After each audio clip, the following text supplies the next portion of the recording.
Tourney at Harrenhal IV. This chapter is a bit of a sneak peek. So if you want absolutely no spoilers, then you shouldn't read it. I created this, because I will once again, have very little time and don't know when the next chapter will come out. I'm sorry about that, but I'll definitely write a few things whenever I have time.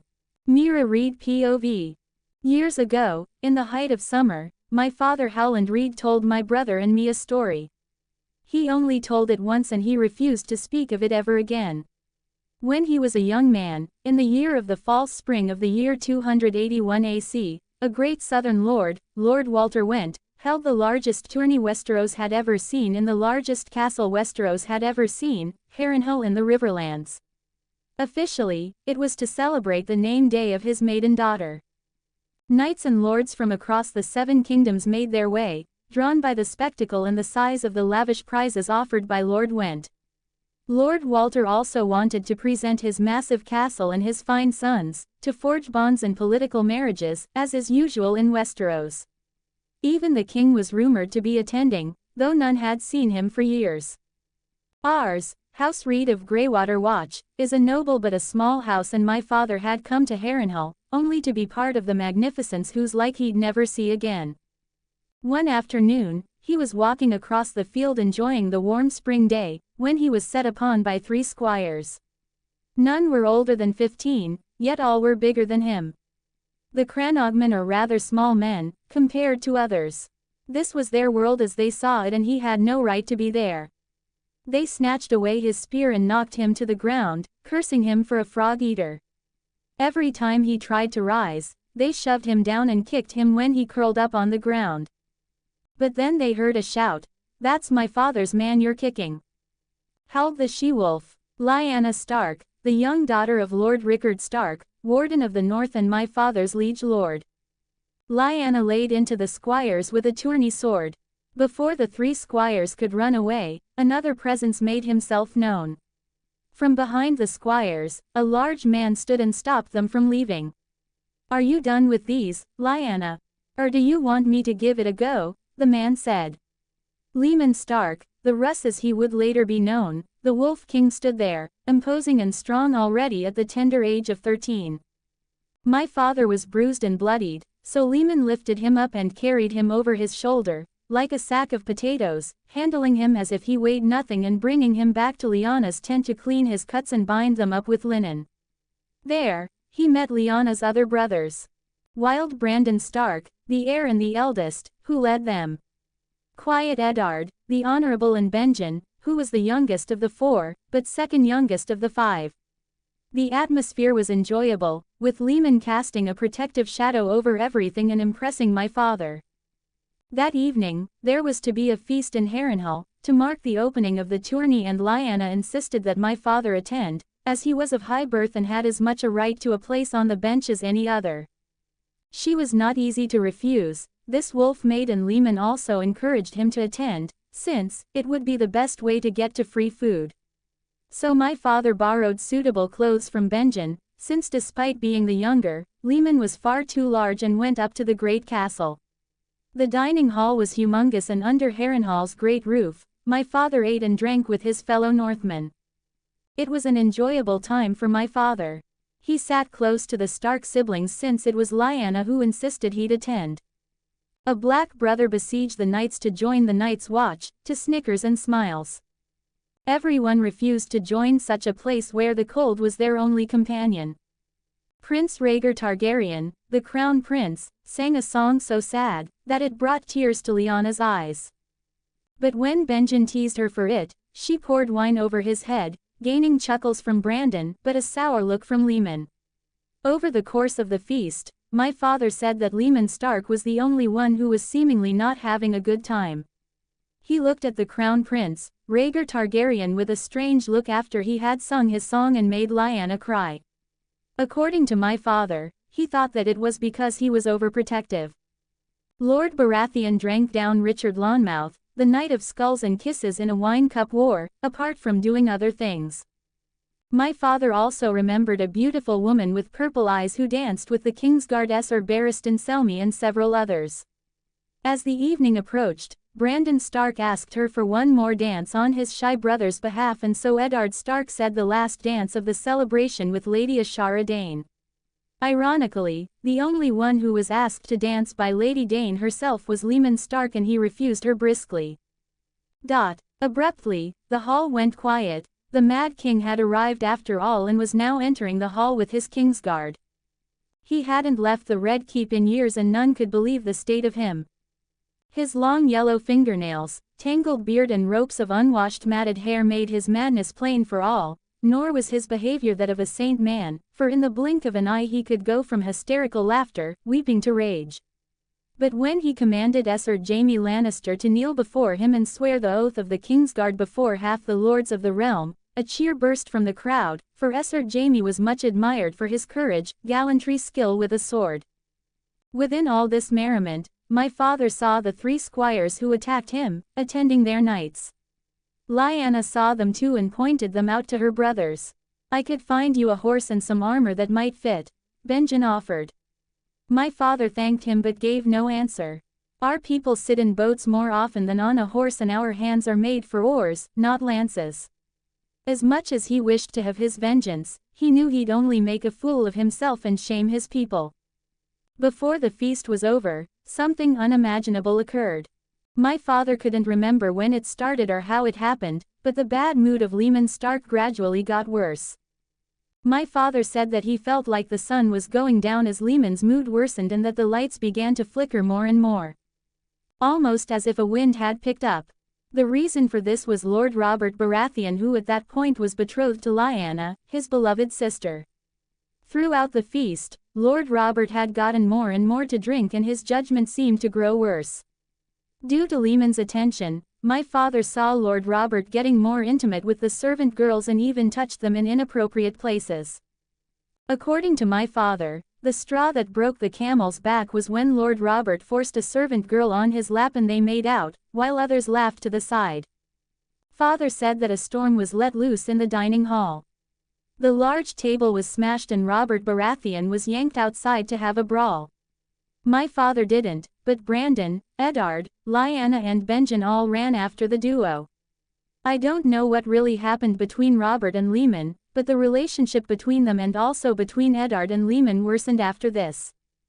Eddard Stark offered my father a place in his tent that night. Leman Stark didn't have a tent, as he together with his giant wolves slept in the woods away from all other lords and ladies.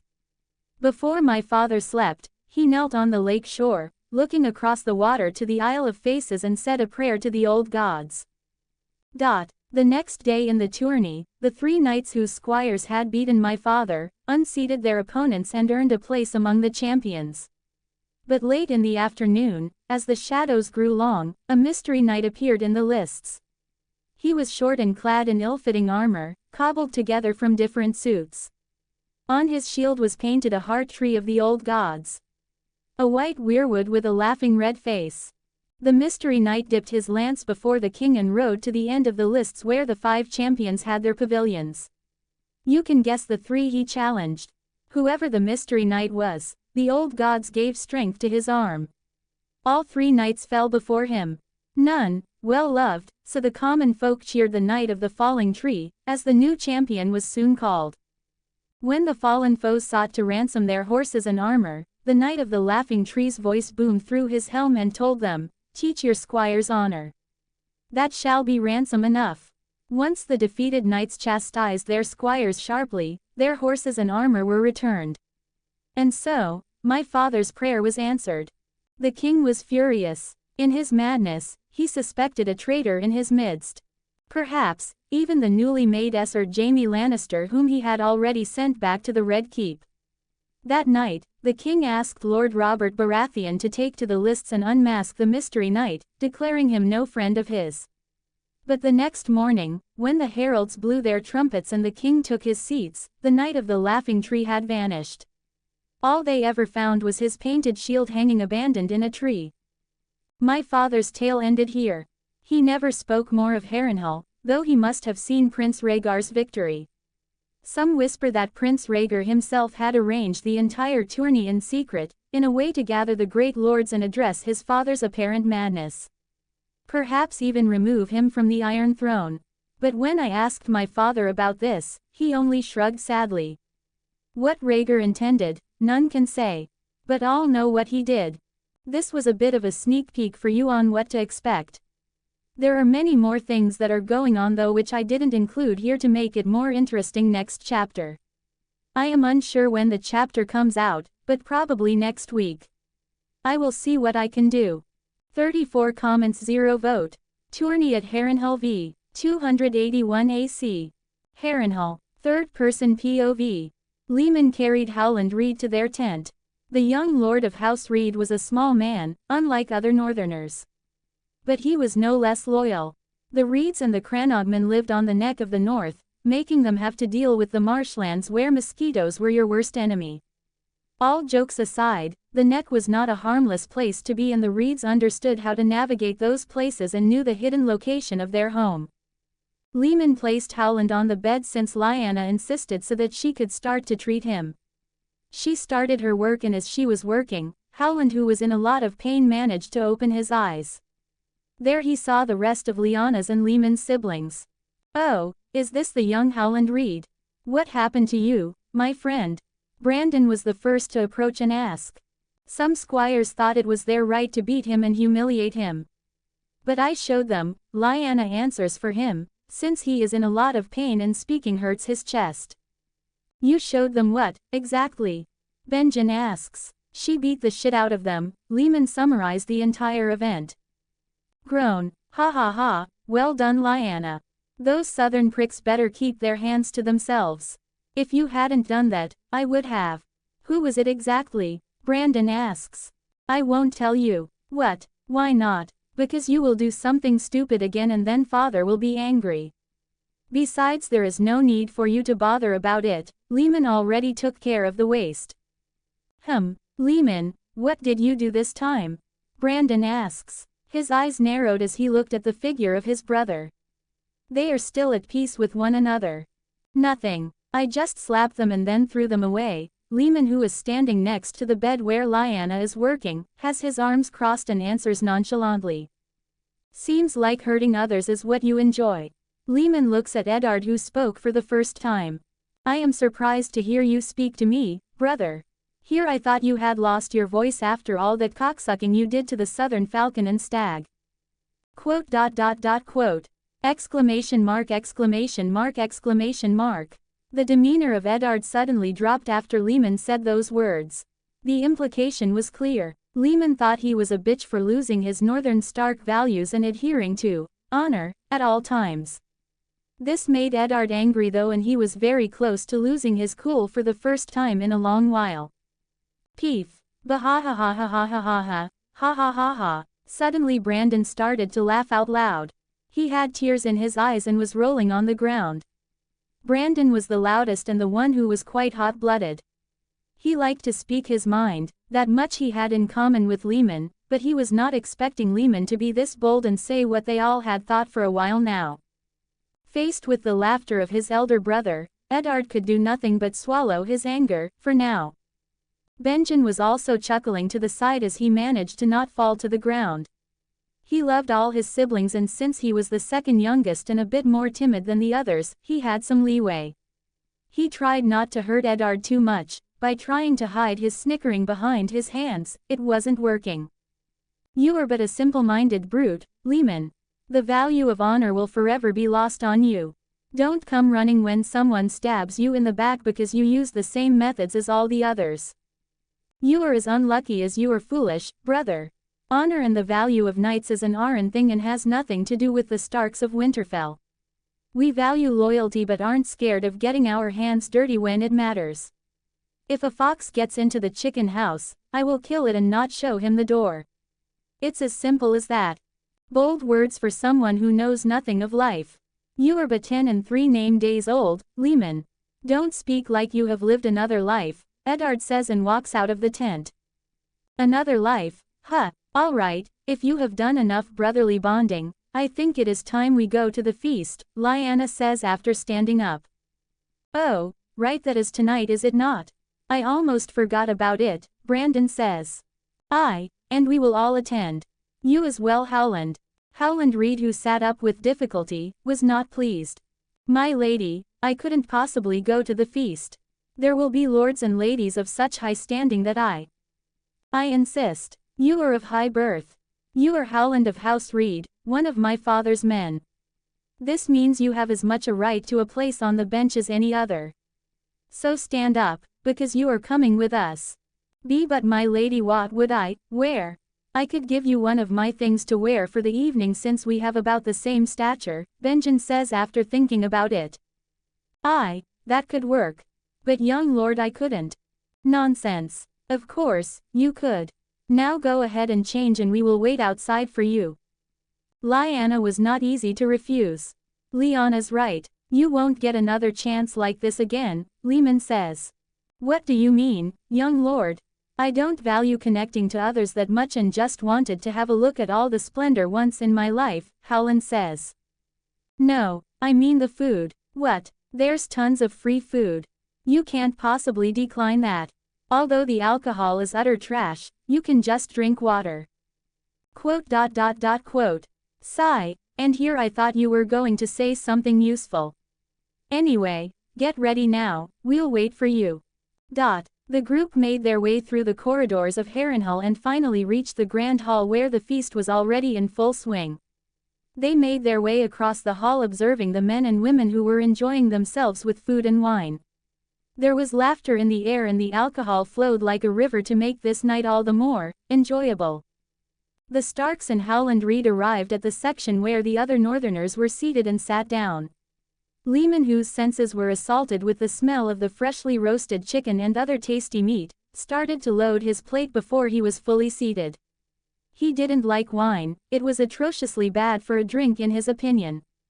It just screamed entitlement and snobism. So he asked a servant to get him a jug of water and started stuffing his face with the food. Howland Reed sat next to him, feeling the strength and protectiveness that radiated from Leman. He was surprised about the manners with which the young lord of House Stark ate. Unconcerned with the looks of the other men and women who saw him. Without looking up from his plate, Leman started to load the plate of Howland, who was just marveling at all the extravagance. "Oh young lord, you must eat, or you might never grow up. My lord, I am 21 days old. Ha ha ha ha ha ha ha." The other Northerners who heard this started to laugh at the ridiculousness of their talk. Leman didn't care about any of it and just continued eating while filling the plate of Howland more and more. As the hours passed, a black brother from the Night's Watch went around the hall and besieged the lords to join the Night's Watch. Most of them just snickered at that. It was obvious that not one high-born would ever willingly join the Night's Watch. When the man came to the Northerners, he once again asked, "My lords, would you care to join the glorious brothers at the wall? Our cause is a noble one and the honor you will earn at protecting your home will be worth more than all the gold in the realm." The Northerners just shook their head. None of them could accept, as they all had duties to their families and to the north. The black brother then turned to Leman, who was still eating. "What about you, young Lord Stark? Would you like to join us?" "Munch, I can't." "Huh, and why not?" Mamph munch. "I need to pass down my look to my descendants. The North would lose out if I didn't sire children." Ha ha ha ha ha ha ha ha ha ha ha. Ha ha ha ha ha ha ha ha ha ha ha ha. The black brother thought he was being made fun of again and walked away. Little did he know that Leman was serious. The North would benefit greatly if he had children. But that was something for the future to worry about. A young man sits down next to Leman, who is still eating. The young man had curled hair the color of beaten gold. He has flashing cat-green eyes and a smile that speaks of arrogance on his face. He is dressed in red with a golden lion emblem, which identifies him as a member of House Lannister. The young man didn't say anything and just looked at Leman, who was still stuffing his face with food and didn't seem to want to stop anytime soon. After being ignored for a while, the young Lannister started to get annoyed. He was used to being important and earning praise wherever he went. So when someone who was even younger than himself ate like that and ignored him, he was unhappy. He grew more and more annoyed as Leman continued to eat without bother. Not managing to hold it in any longer, he addresses Leman. You sure have a large appetite. Crunch, yes. Quote. That's all Leman said before continuing to eat. He didn't even turn around to look at the Lannister. The amount of disrespect he had to deal with was very new to him, so he was unsure how to react to this. A part of him told him that he had to follow this up with something since he is a Lannister, but another part of him wanted to just leave the splash area of fat as fast as possible. Do you always show so little manners to others? If so, you have to work on that. Crunch munch. Did you hear me? I am talking to you. Do you know who I am, or are all of you Northerners so clueless? Maybe it's a trait among you. Leman stopped eating for a moment and turned his head to look at the young Lannister. Thinking he was finally being acknowledged, he continued speaking. I am Sir Jaime Lannister, son of Tywin Lannister, the youngest knight to receive a title at Boer RRRP. A loud burp is heard in the dining hall. Like the sound of a Trex, the thunderous burp is heard and stops all discussions throughout the hall. Jaime has gotten the worst of it and looks at Leman, at a loss for words. How's that for manners? Leman asks and continues his fight against the fried chickens. Jaime Lannister's face shows confusion, then realization and finally anger at being treated this way. His hand shoots towards the hilt of his longsword and his mouth opens. How dar *MMMMPF. A big paw-like hand suddenly envelops his face and mouth and stops him from speaking. Leman holds the young knight there and slightly lifts him off the ground, without breaking his neck. Let me tell you something, little man cub. A man's food is his castle. Interrupt me again and I will knit your intestines into a sweater. You just bit off an eye that's bigger than your stomach can chew. Leman then lets him go. Now take your stick and piss off, before you wet your underpants, son. I won't forget this, Jaime Lannister says through his teeth. Good. 75 comments 0 vote. Tourney at Harrenhal v. 281 AC. Harrenhal. Third-person POV. The feast was in full swing. Everyone was out of their minds because the Crown Prince, Rhaegar Targaryen, had graced them with his presence. Not only that, but he also graced them with his tongue. He sang them a song. All eyes were on him, and Leman even stopped eating to observe the man who would one day be king.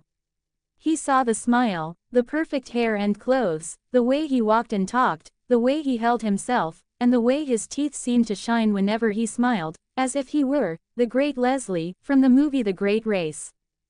Rhaegar looked around the room and then sat on a small pedestal, giving everyone a good view. He was handed his harp and then started to sing a song. For some reason, it was a sad song, at least, that's what the melody told everyone. Leman had to admit that the Crown Prince knew his stuff. The way he could capture the attention of all the ladies in the room and even impress the lords was nothing short of impressive. And yet, there was a small frown on Leman's forehead as the song went on. Lyanna started crying. He, our little babe has started to cry. I'm going to tell father about this, that the tough she-wolf cried over a song. Benjen was amused and made fun of Lyanna, but that proved to be a mistake. Oh yeah, Lyanna takes a whole jug of wine and pours it over Benjen's head. Seeing this, the entire northern section of the table bursts into laughter. Benjen knows he made a mistake and now regrets it. Leman, on the other hand, was ignoring all of it and continued to stuff his face full of food. No matter who said anything, he didn't stop. However, something did grab his attention. On the other side of the long table, a bit further down, Robert Baratheon was drinking wine with Sir Richard Lonmouth and was groping the servant girls, laughing while doing so. He pulled them into his lap and kissed them. That was enough to make Leman stop eating. He looks at the scene and grows angry. Oi, Baratheon, he says. Hearing his name being called, Robert turns around and finds Leman looking at him, with a large piece of meat in his hands. Ha ha ha, what is it? You're Ned's brother, aren't you? Tall for your age, but I can see why, ha ha ha ha. You're betrothed to my sister, Lyanna. Stop groping the other girls here, Leman says. Ha ha ha ha, do you hear that? Robert only laughs and takes another swing of his wine. Oi, I'm serious. Get your bloody hands off the servants and control yourself, Leman growls. Or what, Ha, ha ha, you don't think your size bothers me, do you? Ha, have you seen me? Robert slurs. Or I'll make you, Leman says. Robert waves him off and continues laughing and drinking with Lawnmouth. They don't bother about Leman and his words, since he's only Ned's little brother. But they couldn't be more wrong. Having heard what Leman said, Lyanna smiles slightly, thankful that he tried. But she doesn't know her brother that well. Bang, Howland POV. During the feast, I sit next to Leman Stark. I am confused about this man, and he is a man, no mere boy. Leman doesn't speak with anyone and is instead constantly stuffing his mouth with food. If someone asks him whether he likes it, he declines, saying, nah, but continues to eat nonetheless. It is, after all, free food, as he said. I, who don't have anyone to talk to besides the Stark children, am observing Leman the entire time. It may seem strange, but he is an interesting young man. So unlike anyone I have met yet. He told me to eat as much as possible since I still needed to grow. While I thought it was a joke initially, I am certain that Leman just eats because he can, as there is free food. But I have noticed that sometimes, in the smallest of fractions, there is a moment where Leman is looking at the people in the feast hall. Not long, but a mere fraction of a moment. He is not only looking at them but appears to be studying them. I am uncertain why he does this, but I can tell that there is more to the brutish appearance he presents to everyone. I take the time to do the same when I realize this. I understand that I'm indeed correct, and Leman is not the brutish idiot that he makes everyone believe. He is a very observant and clever individual. He is just masking his interest with disgusting decorum and table manners to throw everyone off and have them look away or look at the wrong thing. For some reason, my opinion of Leman rises, and I think about the small things that Leman shows, which are unlike the persona he represents. I also noticed that there is one individual who has seemingly gathered Leman's ire, Robert Baratheon. I take the time to observe Robert and think about what I know about the man. His relationship with Eddard Stark and his origins. He is the heir to Storm's End and was fostered together with the young Lord Eddard. He also loves to drink, shout and grope the female servants, something that doesn't sit right with Leman. That's understandable, as he is betrothed to Lady Lyanna. His words are loud and disrespectful to most and boastful. He seems like the brute that Leman appears to be at first. I understand, looking to the side, that Lady Lyanna is uncomfortable and disgusted, while Leman is angry at Robert for doing it in front of all to see. I notice the slight growing anger in Leman's demeanor and wonder what would happen. I can only assume at this point, but from what I have seen, Leman is not a man who shies away from doing what he believes in, simply because it wouldn't be proper in the South.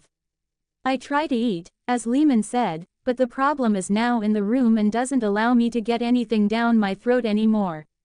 I feel the growing tension despite no one else doing so, since I appear to be the only one paying attention. Oi, Baratheon, I hear Leman say. Ha ha ha, what is it? You're Ned's brother, aren't you? Tall for your age, but I can see why, ha ha ha ha. You're betrothed to my sister, Lyanna. Stop groping the other girls here, Leman says. Ha ha ha ha, do you hear that? Robert only laughs and takes another swing of his wine. Oi, I'm serious. Get your bloody hands off the servants and control yourself, Leman growls. Or what? Ha ha, you don't think your size bothers me, do you? Ha, have you seen me? Robert slurs. Or I'll make you, Leman says. Lyanna elbows her brother when he says that, but doesn't say anything since she is too embarrassed. Robert shrugs Leman's words off since he doesn't know him, and he just makes a joke to Eddard before getting back to the servant girl, who is as uncomfortable as can be now that she is in the limelight. But then, bang, Brandon POV. I think about the feast and the food. I have never seen so much food and wine being served at the same time. It's also good food, featuring all the things I enjoy. But the food is not the best thing I've seen right now. Looking around the hall, I see all of the beauties giggling and walking around. I feel my urge is acting up. That must be the wine. Ugh, that's shit, Now I'm thinking about my betrothal. Caitlin Tully. Why does it have to be a fucking fish? Why a southerner? Why not a northern beauty, one I love? Like Barbary Ricewell. I want to marry Barbary, quite desperately, too. We rode in the rills often, and I was also the one to take her maidenhead. I didn't have any intentions at first, and I'm unsure whether she had some for me or if it was simply infatuation. But our feelings for one another blossomed. I am convinced that I would become happy with her. However, Father's ambition won't allow for such a union. It won't allow me to be happy. I am anything but happy about the betrothal to Caitlin Tully. However, I have no choice in the matter. I have done everything Father told me to and won't stop doing it now. At least she's supposed to be pretty. If it is best for House Stark, then I'm willing to do it. Maybe I can still be with Barbary some other way. The best for House Stark. I think about Father, Mother and my siblings. I know that as the firstborn, I must do what I can, but I don't understand why it was Eddard who was sent to the Eyrie to be fostered by an Aran, take on their sense of honor, and pretty much become a southerner, only for me to then have to marry a fish. I don't see the sense in that, as I am a true wolf of House Stark and prefer a woman from the north. My gaze moves over to look at Eddard, who is trying to hide his gaze from the young beauty Ashara Dane. Seeing his timidness, for some reason, I feel repulsed. My gaze wanders to my younger brother, Leman, and I notice him stuffing his face and watching Robert across the table. I smile, seeing the terrible table manners Leman obviously picked up while he was on Bear Island. Haha, I suddenly agree with Leman's words about Eddard becoming a wuss and growing weak while in the Vale under John Arryn. I don't like the fact that he has to ignore his happiness and wishes just for Eddard to enjoy someone from the north, at least according to what I know. My attention is pulled from his thoughts when I hear Leman address Robert Baratheon and Richard Lonmouth. Oi, Baratheon, I hear Leman say. Ha ha ha, what is it? You're Ned's brother, aren't you? Tall for your age, but I can see why, ha ha ha ha. You're betrothed to my sister, Lyanna. Stop groping the other girls here, Leman says. Ha ha ha ha ha, do you hear that? Robert only laughs and takes another swing of his wine. Oi, I'm serious. Get your bloody hands off the servants and control yourself, Leman growls. Or what? Ha ha, you don't think your size bothers me, do you? Ha, have you seen me? Robert slurs. Or I'll make you, Leman says. I am confused and then realize what is going on. I didn't even realize it until Leman said so, but Leman's right. Robert is very disrespectful towards Lyanna. I hear Robert's joke about all of it to Eddard and get angry at him. I think about what to do in this situation and review the pros and cons. I can't embarrass Father or House Stark right now. Not when I am about to be betrothed. Robert is an heir to a powerful house, and as such, he can theoretically do what he wants. He is also kind of my friend, and I liked him initially, but... Sigh, if only there was someone who wasn't so concerned about decorum. Wait, bang, Elia POV. I am pensive and hold my arms close to me, looking at the table in front of me. I haven't thought about the food yet as I don't feel comfortable at all. The people, the songs, the food and drink, and my husband. I see Rhaegar walk around the room, speak flowery words to the ladies and make them swoon, while trying to make friends with the male lords of Westeros. It is too much for me. I was born prematurely and have had a rather feeble constitution my entire life. I can't stand the pretenses and the effect the wine has on the men and women. My good friend Ashara, who was at my side initially, has been asked to dance far too often for her to find her place next to me again. But I don't blame my friend. She is still so young. And with looks like hers, I would be very surprised if she didn't land in bed with multiple lords tonight. Lord John Connington, my brother Aberon, and so many others Ashara has already danced with. I smile, seeing Sir Barristan's face. The stoic and honorable knight has obvious feelings but can't voice them. Such is the curse of a gold cloak. I wonder whether he is the only true knight I know, apart from my family. My brothers, who adore me, especially Aberon, are an exception to this. Although I wouldn't call either of them knights. Especially not a baron. After a while, I see something incredible. Ashara Dane, the one whom all the men in the room adore, moves towards a tall young man with blonde hair. The man in question is unknown to me, but I know a northern man when I see one. While I find his eating manners terribly lacking, I still noticed him earlier when the newest addition to the Gold Cloaks, Sir Jaime Lannister, tried to talk to him. I see him eat and ignore everyone around him. How funny. I like the Northerners quite a bit. After Dorne, which is my home, I enjoy the Northerners, as they are so different from us, but also share many qualities. Usually, a Northerner tells you what he thinks to your face. There are some lords and ladies who still have some manners, but not one of them is like we are in the South. I watch Ashara approach the blonde Northerner and say something to him. He responds with a shrug without looking up from his food. Both Ashara and I are more than confused. Thinking him to be shy, Ashara tries to sit down next to him and looks at the man sitting next to the Northerner. The man meekly bows his head and wants to stand up to make space when the blonde's large hand catches the smaller man's shoulder and pulls him back down. If you have something to say, do it now, we're eating. And Howland still needs more food, I hear his voice over the crowd. Ashara is flabbergasted and confused, as am I. I see Eddard Stark reprimanding his brother loudly, but he just ignores it. Since you stalked her the entire evening, why don't you give her some of your time? It doesn't seem to be worth much anyway. After that, he goes back to eating. My jaw almost dropped hearing him say such words. I notice Sir Barristan narrow his eyes and reach for his sword. He seems to be utterly lost. Finally, Ashara slips back next to me and sits down. I can't help but laugh at my friend's situation. She was rejected for the very first time and probably also the last time in her life. What are you laughing at? She asks. Don't take it to heart, Ashara. The Northerners are special, but you seem to have an effect on the rest of them. So that's still a lot. Ignore that one. If you want a Northerner, then do as he said and ask Eddard Stark. He seems to be free right now, I say. I get interested in the young Stark, who doesn't dance or talk much and only eats his food like a barbarian. However, there is a change in his demeanor as he addresses Robert Baratheon and the knight at his side, who are having a drinking game. Oi, Baratheon, I hear the Northmen say. Ha ha ha, what is it? You're Ned's brother, aren't you? Tall for your age, but I can see why, ha ha ha ha. You're betrothed to my sister, Lyanna. Stop groping the other girls here.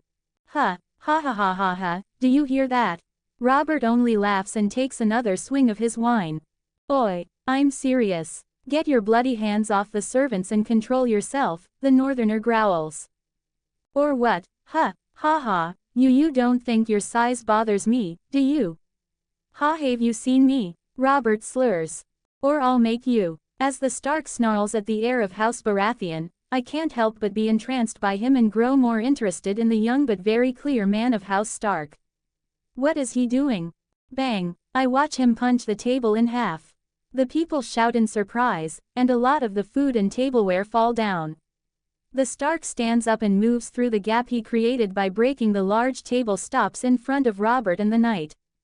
You will stop that, he says to Robert. Or what? Who the bloody heck do you think you are? The knight asks and stands up. The Sandman, the Stark says. He grabs the knight's face and smashes him into the table, breaking it and sending the poor man into dreamland. Oh, my, I did not see that coming. Are there still people interested in this story? 53 comments, 0 vote.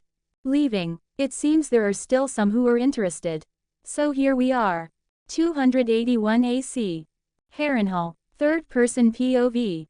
The entire hall watches as Leman grabs Lunkmouth's head and smashes it on the table, breaking the table and the knight's head, at least partially. A gasp goes through the hall. Robert stands up, looking at the brutality. But unlike the others, he suddenly starts laughing. Ha ha ha ha ha ha, that's the... But he doesn't get far as Leman's hand covers his mouth.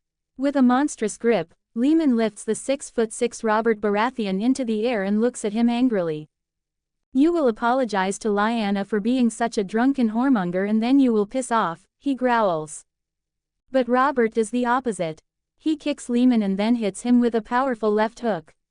Seeing this, Eddard walks forward, wanting to stop this from happening. Brandon also rushes through the crowd, but neither of them is fast enough. Leman, stop this instance. You are going to bring shame to. Silence, soy boy. The men are talking, Leman says and hurls Robert through the hall. Robert flies through the air and hits the ground. Whether it's his character, the alcohol, or his arrogance, all of it combined is not a good thing for the current situation. He stands up and rushes towards Leman. Meanwhile, Brandon tries to calm Leman down. Leman, I would also suggest you stop here, before someone gets hurt. I won't get hurt, Leman says. Leman, listen. Bang. Robert crashes into Leman and tries to lift him. But Leman is heavy and far stronger, as he is no mere mortal. The heir to Storm's End sends powerful punches forward, hitting Leman in the face and stomach. But the growing Primarch finds this to be ridiculous. He catches Robert's fist. Let me tell you something, wine-drunk false stag with the grabby boar hooves who thinks being betrothed means behavior's optional. Leman doesn't care if you're the future Lord of Storms, you put your filthy little fingers on another woman while you're betrothed, and I swear I'll rip off your arm and use it to slap some manners into whatever's left of you. Oh, you're on. Robert's fist crashes into Leman's jaw. But he doesn't flinch and doesn't move. With a wide swing, Leman slaps Robert across the face. Slappp. The man is knocked to the ground. He shakes off the stars he is seeing and stands up again. He is drunk, so he makes all the wrong decisions. He tries to attack Leman again and tackles him. Leman delivers a knee to his stomach and knocks all the air out of his lungs. Then he holds him in front of him and starts running forward. The two crash through the door and take their fight outside. It is less a fight than a terrible beating. Leman uses Robert as a shield and smashes through the wall leading outside. There are numerous things broken in Robert's body. He lies on the ground, gasping for breath. Leman's aura has changed, from the unbothered tall man, to a growing storm of danger and destruction. He takes a step forward and lifts Robert as if he weighs nothing. He holds up his face and forces him to look into his eyes. Let me tell you something, Robert of Whore's End. I just smacked you across Harrenhal. If you don't either break the betrothal or get your shit together, I will do it again. Only next time, I fucking kill you. Robert is incapable of answering, so Leman drops him on the ground like a sack of garbage. He looks around, having forgotten about anything, and sees his sister running towards him. He can tell that she is not happy. What did you do, Leman? Do you have any idea what you just did? She asks him. Oh, shit, that looks bad, Brandon says, walking closer and looking at Robert. And then, Eddard arrives. His eyes widen as he sees the state Robert is in. He clenches his fists and looks at Leman, enraged. Do you understand what this means? You just attacked the heir to Storm's End. You could be prosecuted and killed for that. You are the mindless brute I thought you were, Eddard says. I can't argue with you, brother. You have lost what made you a northerner. That makes you uninteresting in my eyes and of no importance, Leman says. He starts to walk away, but hears his brother's voice one final time. Maybe the hair was an indication. Leman stops and turns around. At this moment, Eddard has Leman's full attention. And to have the Wolf King turn his full attention on you is like attracting the personal enmity of a storm. Eddard shrinks to the size of a flea as he looks at Leman. The young Stark doesn't do anything after that. He can't harm his own brother, not like this. So he walks off, leaving Harrenhal in its snake pit. After he has made his way away from Harrenhal because he, embarrassed, his sister and was about to strangle his own brother, Leman travels north, back to Winterfell. He is walking on foot, no longer bothering with a steed. It won't take all that long, as Leman is speedy, as are his wolves. After leaving, Leman has had a rather bad feeling for a couple of days. For some reason, he can't help but think that it has something to do with Winterfell. So, he doesn't take the time to look around in the south but gets a move on. Frecky and Swift, Leman's direwolves, are following along as he runs through the land and quickly reaches the north. He doesn't stop the entire way from Harrenhal, passing through the neck until he reaches Moat Cailin. He hunts some game with his 2 wolves and then continues on his way. The feeling he has been getting didn't diminish and only grew stronger. Something was going on, and he needed to reach Winterfell as fast as possible. The news about him pummeling the heir of Storm's End hasn't reached Winterfell yet, as he is faster than any raven is, already at 13. After traveling through the night, Leman makes it to Winterfell. He notices that something is going on. The people aren't as calm or unconcerned as they used to be when he left. Leman smells the nervousness and concern coming from his father, even before he has entered the castle. He passes the guards, who salute him, and walks through the halls until he reaches his father's solar. The guards once again bow their heads and open the door for him. "Father, I'm back," Leman says. Rickard looks up from his letter in surprise. He seems confused and amused for some reason and then starts to chuckle. "Haha, what exactly is it with you, my son? Why are you back already?" he asks. "Well, I'm sure you'll hear about it soon. But I also felt that something was going to happen, so I hurried back." "Was I right?" Leman asks. "You truly are special, Leman." "Yes, something did happen. I was going to send you all a raven, but now that you're here, that won't be necessary." "What is it?" "Here, this letter arrived shortly after you left. Read it," Rickard says and hands Leman a letter. "From Jorah. Something happened with the wildlings. To Lord Rickard Stark, Winterfell. Rickard. Bear Island has been struck. A wildling host, larger and better coordinated than any I've seen in years, descended on the island without warning. They caught us off guard, and for a time, the isle was overrun. They came not just to raid, but to take. Several were slain, more wounded. Among the injured are Aunt Mage and her eldest, Daisy.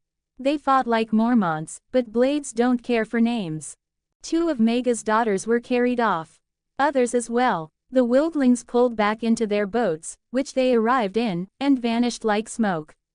We have men searching, but Bear Island is not what it was. Bear Island is sworn to Winterfell. If there was ever a time to show that oath still means something, it's now.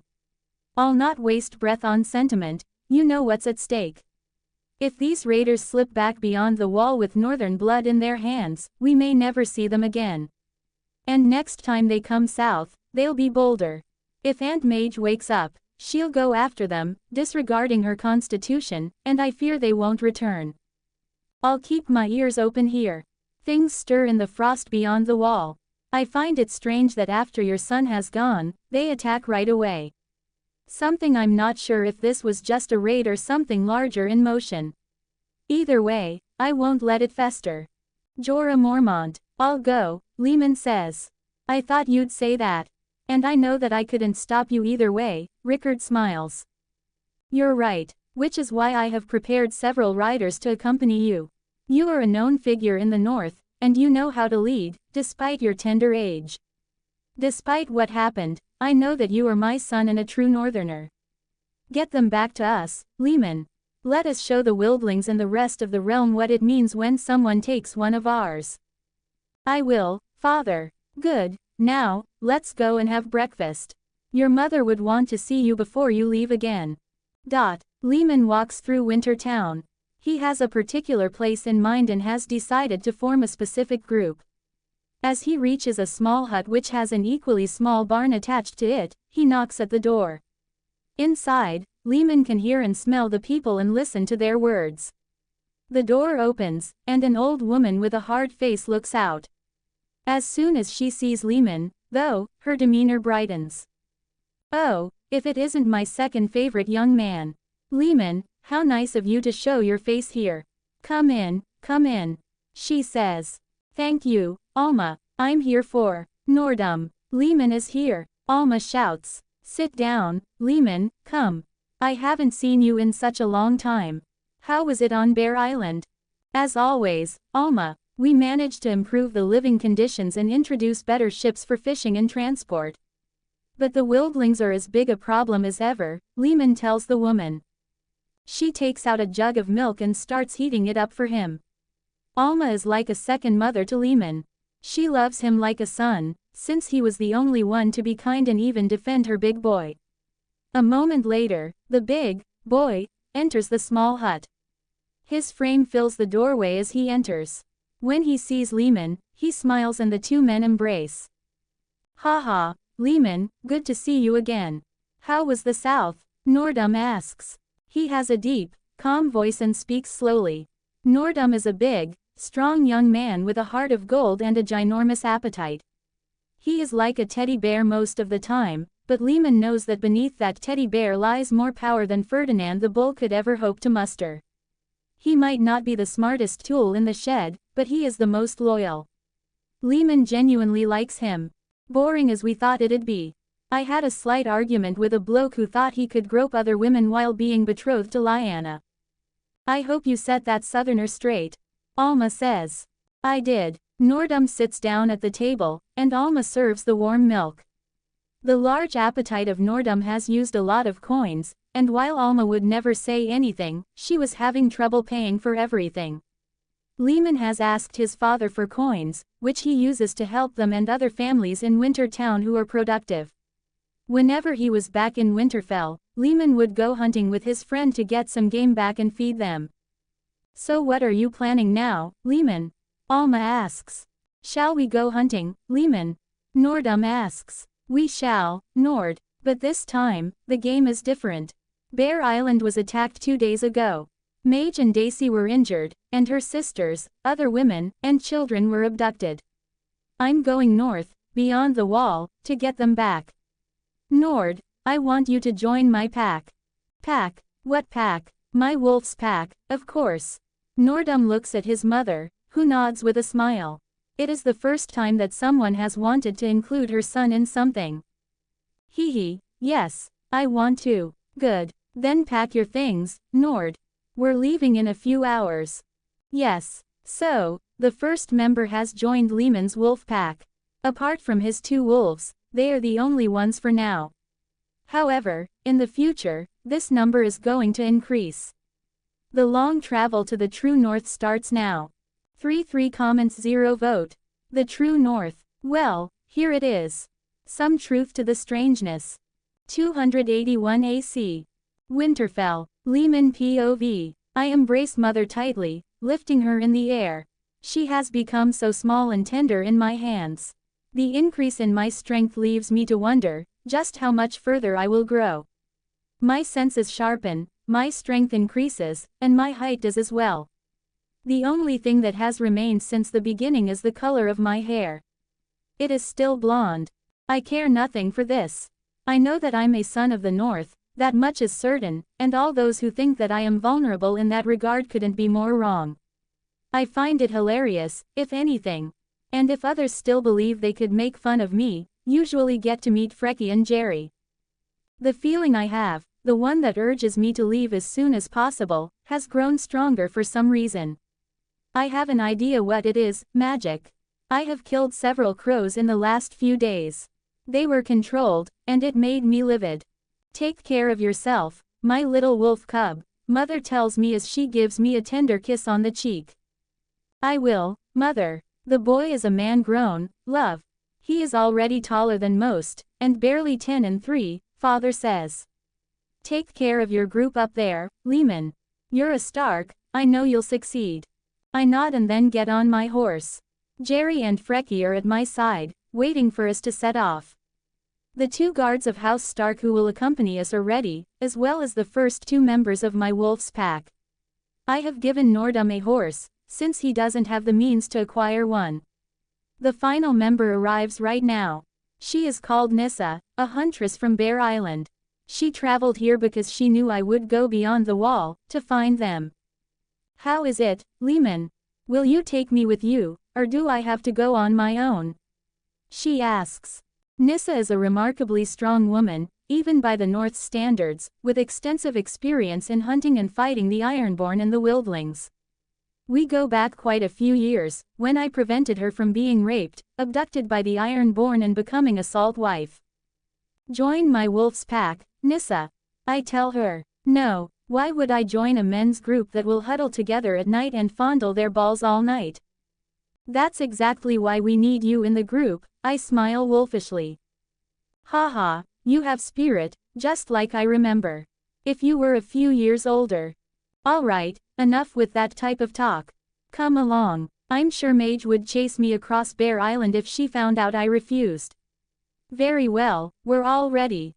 Move out. So we are on our way. A group of 5 is on our way beyond the wall to search for wildlings who made the grave mistake of taking something from the north. Our path takes us through the Wolfswood, where Jerry and Frecky run wild, hunting for us and themselves. I keep us on track and make sure that we only make rest once. Eventually, we reach the rough location of the last hearth, the seat of House Umber. A small group awaits us as we ride further north, bearing the banners of House Umber. In front is the man I believe to be the Greetjohn. I come to a halt and get down from my horse, standing opposite the large man. Are you Rickard's boy? Your hair would fit, Greetjohn says. Aye, what of it? I hear the wildlings have launched a raid on Bear Island and even dared to take some of ours back. He grumbles. His voice is deep and strong. Aye, they did. Are you interested in joining us? I ask. No, this is my son, Smoljan. I want him to gain experience, and from what I've heard about you, you seem like good company. So take him with you. I look at Smoljan, who is not that small at all. The Umbers are loyal to House Stark, but what I can smell from him interests me much more. He smells strong, boisterous and fierce, all natural for a man of the North and House Umber. He's a simple man, from what I can see. Very well, you can join us. Saddle up, we're leaving now. There is no more time to waste, I say and take off.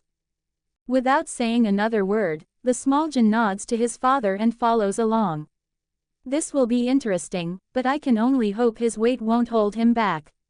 Not everyone defies logic the way I do. A day later, we reach Castle Black, where Jeor Mormont is already waiting for us. He approaches me and we embrace one another. You haven't lost any of that strength, old bear. Ha ha ha, you're one to talk. What has Mage been feeding you? You're stronger than a Mormont at that tender age already. Hard to believe this happened. But they had to wait for you to leave, didn't they? Too afraid, while you were there, Jeor says. Aye, sure looks like it. I'm going north, Jeor, whether you like it or not, I tell him. Do you even know where you're going? Who are you looking for? Where could you find them? You don't know the land beyond this wall, Leman. And your 2 direwolves, or whatever they are, won't help that much either. You have nothing to go on. I know Elysane and Lyra's smell. I'll find them. However, I need to hurry, as I know they come from the Frostfangs. It makes the most sense. I'll accompany you, and there's nothing you can do about it, Jeor says. I knew he knew I wouldn't listen to him, so he planned to accompany us for a while. I nod my head. He nods as well and starts yelling at the men to prepare. You don't know anything about the lands beyond the wall. But I do, and I'll tell you what you need to know to be prepared. So get ready. The lands beyond the wall are wild, untamed, and largely uncharted. The climate grows increasingly harsh and bitter the farther north one travels, culminating in the desolate polar expanse known as the Land of Always Winter. Immediately north of the wall lies the Haunted Forest, a vast, shadowy taiga that stretches across the region from the eastern coast to the towering Frostfang Mountains in the west. This dense woodland dominates the landscape all the way to the distant valley of Then. Though no proper roads exist in this wilderness, both the Night's Watch and the free folk navigate the terrain using old streambeds, game trails, and narrow paths known as ranger roads.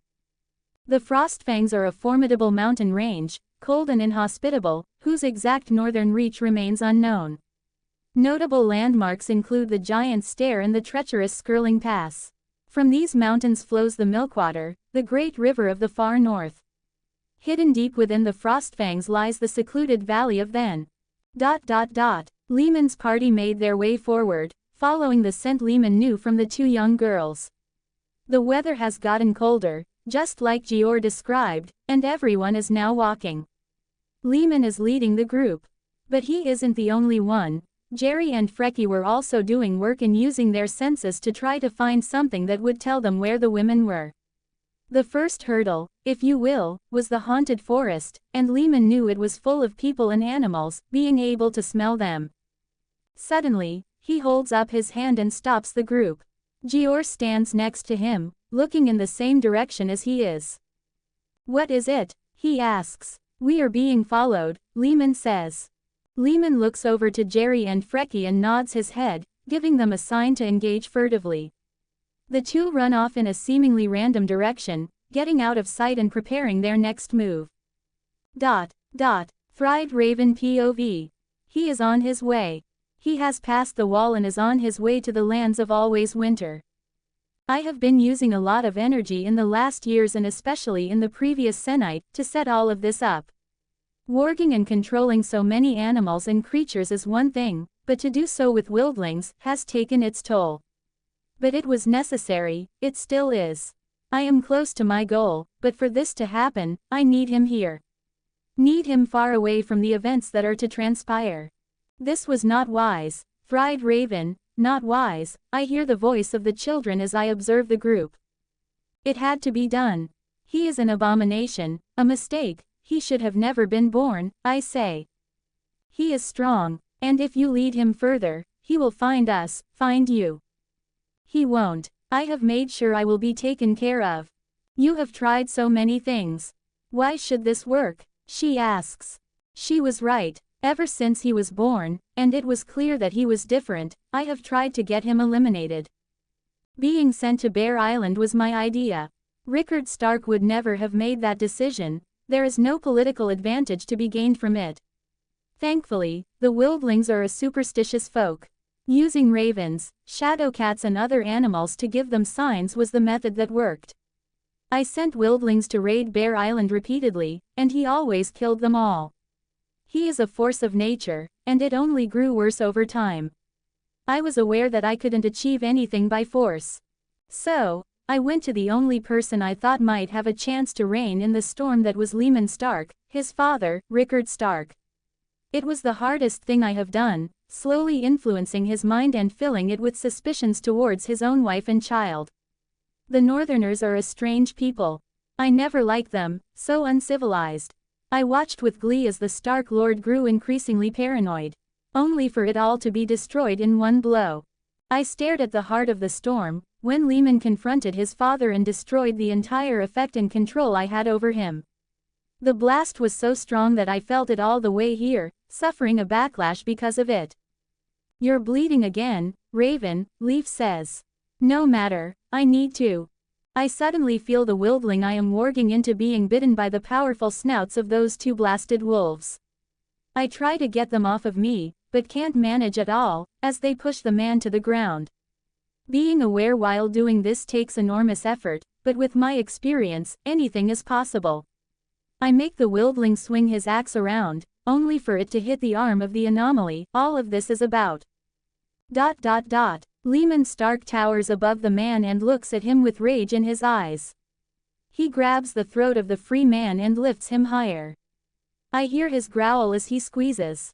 Where are they? The sound sends shivers down my spine. I feel the cold sensation of fear. Only someone could ever do that to me, to us.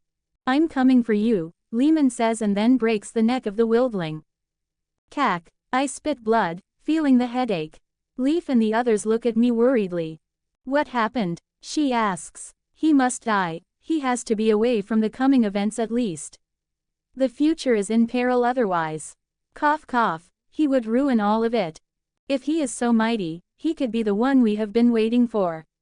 He could help us against the others. Why are you trying to do this?" Leaf asks me accusingly. "You don't understand. He is an anomaly. The future of Westeros, of the world, of the Fried Raven, is in peril, should he not be dealt with.